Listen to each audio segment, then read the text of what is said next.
Dick's Sporting Goods gets dicked. Back when Dick's still sold ammo, they had a great sale on Remington 12-gauge Gun Club shotgun shells. I shot trap, so I used a lot of shells. It was $40 per flat, which is 250 shells. 10 boxes. The limit was 5 flats per visit. So I went in, got a cart and asked the guy behind the counter for 5 flats.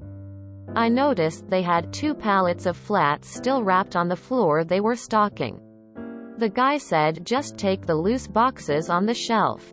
I said I'd rather have sealed flats, not loose boxes. So he rolled his eyes, cut the wrap and put 5 flats on my cart. Went up and cashed out. Cashier scanned the top box times 5. $200 plus tax. Put them in my truck. Went back for 5 more. This time cashier didn't want to sell them because of the limit.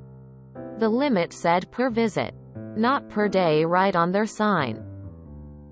I asked for the manager, who wasn't happy, but finally said go ahead, but no more today. Fine. Took my 10 flats home and stacked them in my garage. That's when I noticed 2 of the flats were not Gun Club number 8s. They were 3 inches 15 pellet Magnum buckshot. The flats looked the same, the only difference was the label.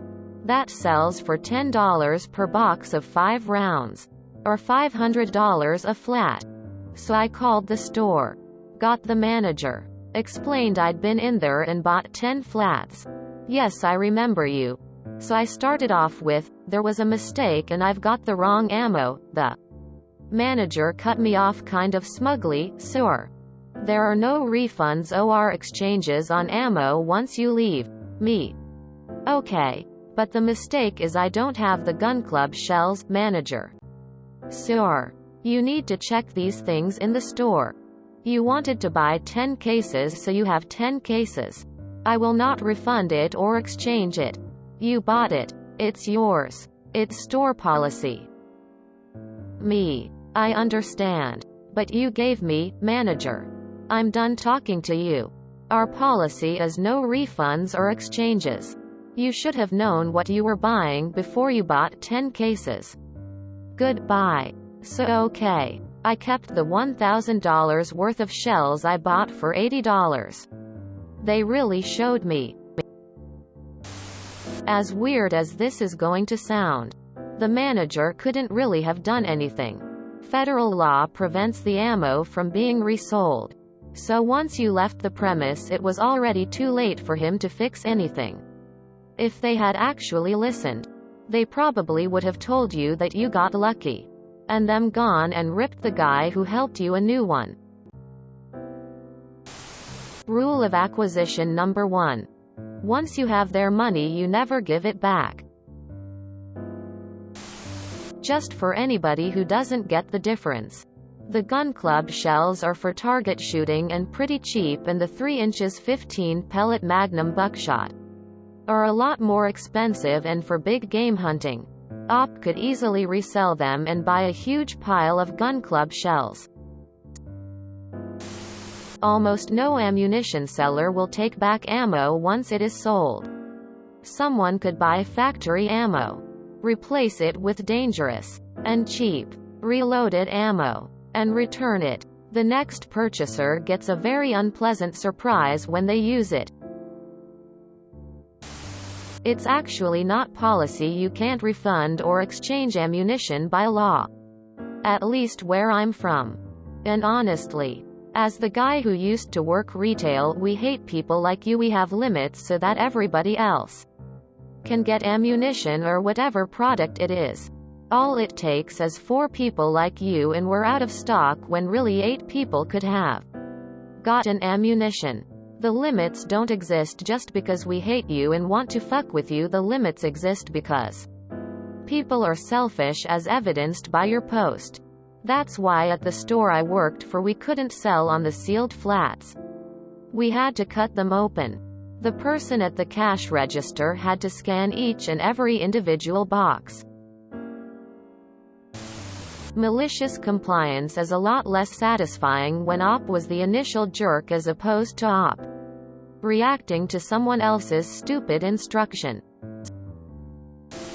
I once bought a crate of shells and the cashier opened it up and scanned one box and kept moving. As a poor E2 at the time, I did not correct her. Not super proud of that. It's too bad that you couldn't see his face when he discovered that massive inventory discrepancy a little down the line. Not that he'd have been able to resell the stuff anyway. But at least he'd have known for sure where the $1,000 of product went if he hadn't been a prick about it.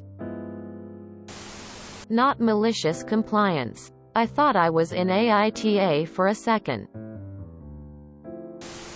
And that's why the place is named Dick's. He probably couldn't have taken the actual ammo back, but he probably could have voided the charge.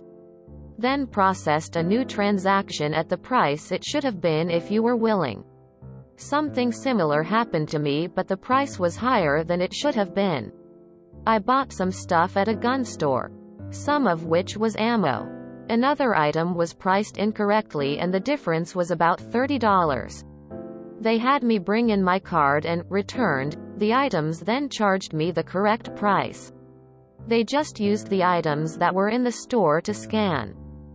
I bet he had fun trying to talk his way out of that mistake. So you're going to get someone making minimum wage in trouble because you can't deal with their being reasonable limits on how much ammo can be bought at once? You're a dirtbag. Put them in my truck. Went back for 5 more. This time cashier didn't want to sell them because of the limit. The limit said per visit, not per day, right on their sign.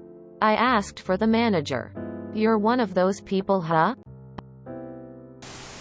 Bruh, this isn't exactly a story to share considering you went back in to skirt the limit per visit.